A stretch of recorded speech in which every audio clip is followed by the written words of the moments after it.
Welcome to Islamic Life Coach School Podcast. Apply tools that you learn in this podcast and your life will be unrecognizably successful. Now your host, Dr. Kamal Akhtar. Hello everyone. Peace and blessings be upon all of you. Today we're going to talk about how to center spirituality to peak human potential. How to keep God in the center of our intentions as we live the life of this dunya, this world. Can we make Allah the center of our attention and live a successful life? Let's find out. To answer that question, we have to figure out how we got to this point where we lost spirituality and replaced it with gain, items, and appetite of the nafs. René Descartes, a French philosopher famous for a method he created around the 16th century, the Cartesian doubt, which is a systemic process of being skeptical about the truth of one's beliefs. This became the basis of philosophy and the scientific method. In the book Deep Work by Cal Newport, he states that according to Descartes' point of view, individuals seeking certainty trumped God or a king, freed many from this oppression resulting in enlightenment, leading to the concept of human rights. Meaning many people after that movement became of the impression that only individualism can support their rights, because the religious and political leaders were notorious for suppressing them. In that era, kings and religious figures were using power to oppress people, as is repeatedly seen in the history of humanity. Anybody in the position of power is easy to misuse it. More recently, philosophers like Hubert Dreyfus from Berkeley and Sean Kelly from Harvard came together and said that in the name of freedom, this individualism stripped the world of the order and the sacredness essential to creating meaning. People took it upon themselves to determine what is sacred and meaningful. So people running away from oppression from leaders misusing their power, especially in the name of religion, found strength in individualism. Value became what an individual valued. Value became what a business valued or a nation state valued. Today this can be seen in every aspect. Personal strifes where people are trying to protect their own point of view, all the way to world wars, where nation states are trying to promote their own agenda. This is largely a picture of a world where spirituality is lost and anyone keeping God at the center of their daily living is considered archaic. But to no one's surprise, this notion has been turned completely on its head by research in today's social sciences. Scientists are just now coming around full circle and saying true happiness, joy, and fulfillment don't come from pursuing individual values, they come from pursuing a higher purpose. Yale scientist Santos teaches a course called Science of Well-Being. Currently taught at the Coursera platform, it has 27,000 4.9 star ratings and 3.5 million people are currently enrolled in it. So you can say that this is a disproportionately popular course for a topic of this nature. In this case, she talks about how study after study has shown that people derive life satisfaction from religiosity, from giving with no expectation of return, and from living for a purpose that is greater than themselves. All basic premises in Islam, what we will call God or Allah-centered life. Life where Allah, His religion, through His book and His prophet, peace be upon him, are the center of our focus. Laurie Santos also brought this topic to a podcast with Sam Harris, who, according to his Wikipedia profile, is one of the most prominent critics of religion and leading figure in the new atheist movement. Sam Harris invited Laurie Santos to talk about her research findings that she had translated into this successful course. On this podcast, she was almost apologetic before she made this statement to the effect that, I'm sorry, but it's true that studies show that people who identify with religion, with a superior being, and give without an expectation of return, identified themselves to be more happy and satisfied in life. She was apologetic in her tone but delivered the scientific findings in their honest form. So how is all of this social research being translated into daily life? Are people actually taking lessons from the fact that scientific research shows that humans are innately designed to strive for something greater than themselves? Yes, as a result of all of this, modern-day companies are picking up on this trend, attempting to make people value education a priority. There are workshops being offered to people to get in touch with their core values, which are universally something higher than the person himself. And that is regardless of religion.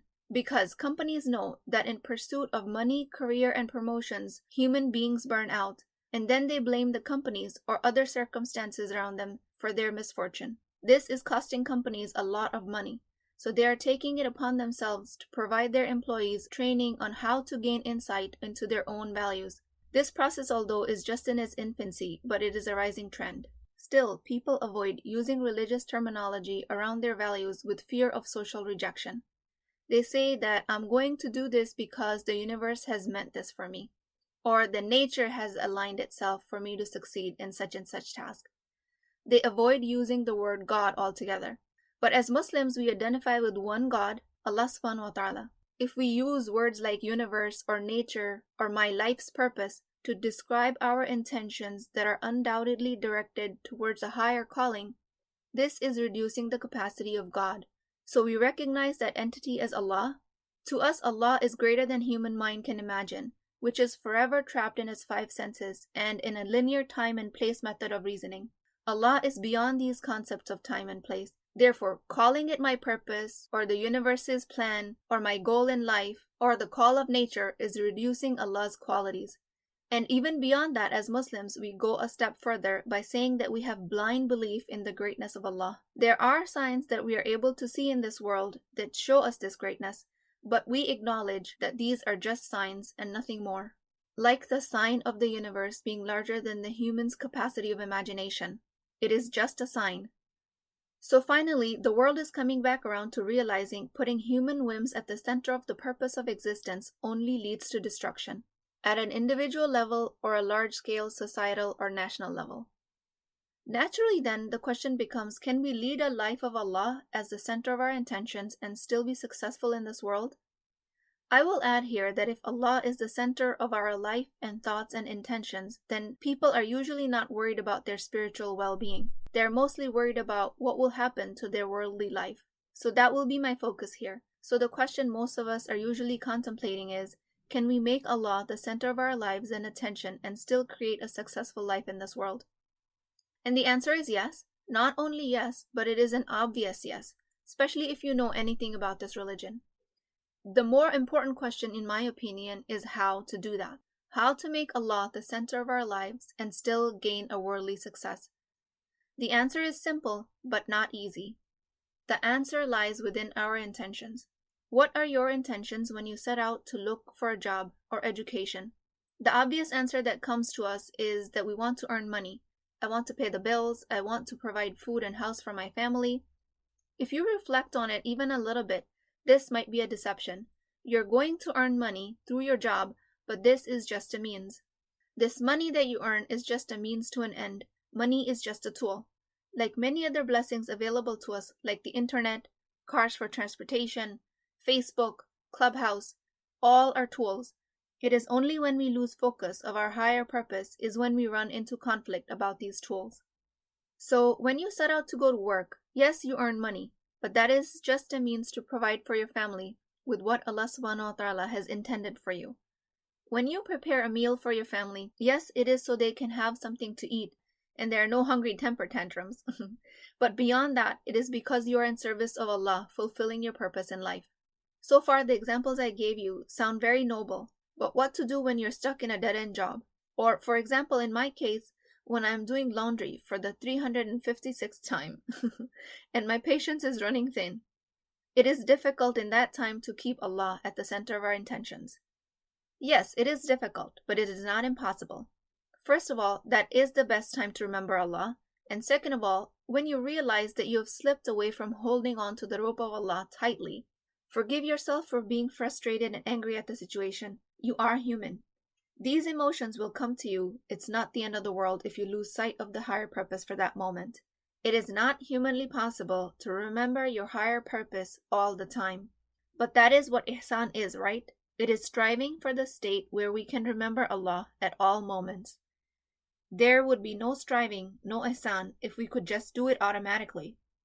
That's a skill we have to develop as a practicing Muslim. So doing the mundane and the seemingly arbitrary tasks of everyday living can be translated into ibadah with the right intention. Make Allah the center of your intention. Now, here's where I'll explore the real tough question, and that is, what if I want to make money in this world, gain political success, gain a social media following? Can I make Allah the center of all of these seemingly superficial goals? Again, the answer is yes, and it goes back to intention. And unfortunately, because of stereotypes described above, the wealthy, the politically powerful, and the popular tend not to identify with the religion of Islam because it is taught to them that earning any sort of success in this world means that you're giving up on your spirituality. I will make a case that it is quite the opposite. Not only can you have success in this world through spirituality, you can have success in the afterlife, inshallah. And that is actually the only way to gain success. It all comes back to intentions. Are you attempting to earn money so you can purchase more because you're attempting to gain your happiness through the items of this world? Again, as proven earlier, this will just lead to extreme dissatisfaction in life and a life of a constant struggle. Or are you earning money as a side effect because you have a special intelligence that Allah subhanahu wa ta'ala gifted you? Or you have mastered a highly sought after skill with education, training, and hard work that gives you a reward in terms of money? You can use that hard work and rigorous training with sincere intentions to promote the name of Islam in any area of life. Don't let the stereotypes and the misconceptions around money keep you from earning money with sincere intentions. There's a very high chance that my words can be misconstrued here. You might say I'm saying that it's okay to purchase a luxurious house when I could otherwise be donating this money to charity and living modestly. How is this God-centered? Again, it comes down to intentions. If your intention is to keep up with the Joneses, then even a modest house will be a reason of your reckoning on the day of judgment. Whatever path you choose, you have to remember to not compromise on the teachings of Islam. Prayers, Quran, Sunnah, borders of halal and haram. You can gain the luxurious house, the political power, the successful career, the social media following, or anything of the like with the right intention. All of these things are neutral themselves until we give it a meaning through thought or intentions. I know there might be a natural resistance from the listeners because it is very easy to slip into ghafla and distraction from your main purpose when it comes to earning money, fame, and power. But it always just boils down to intentions.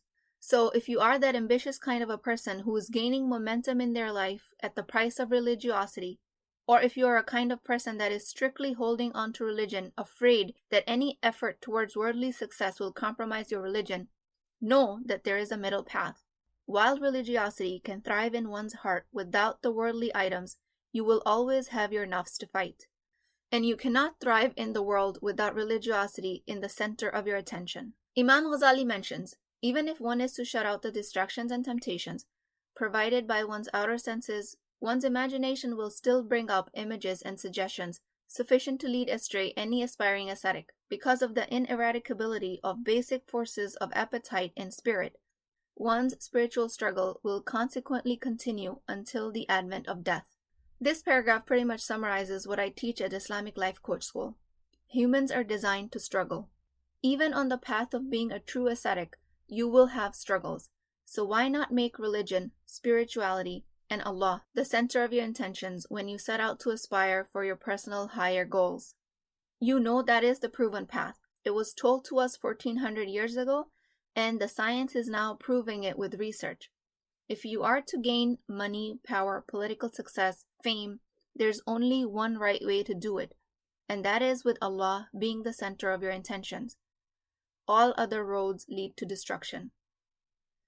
I'm going to ask you, what is the center of your intention? When was the last time you slowed down enough to evaluate your intentions? I have a mission in life to educate as many people as I can on how to become aware of their intentions. Intentions are thoughts on repeat. And at Islamic Life Coach School, I teach that thoughts are of two origins, higher brain or the lower brain.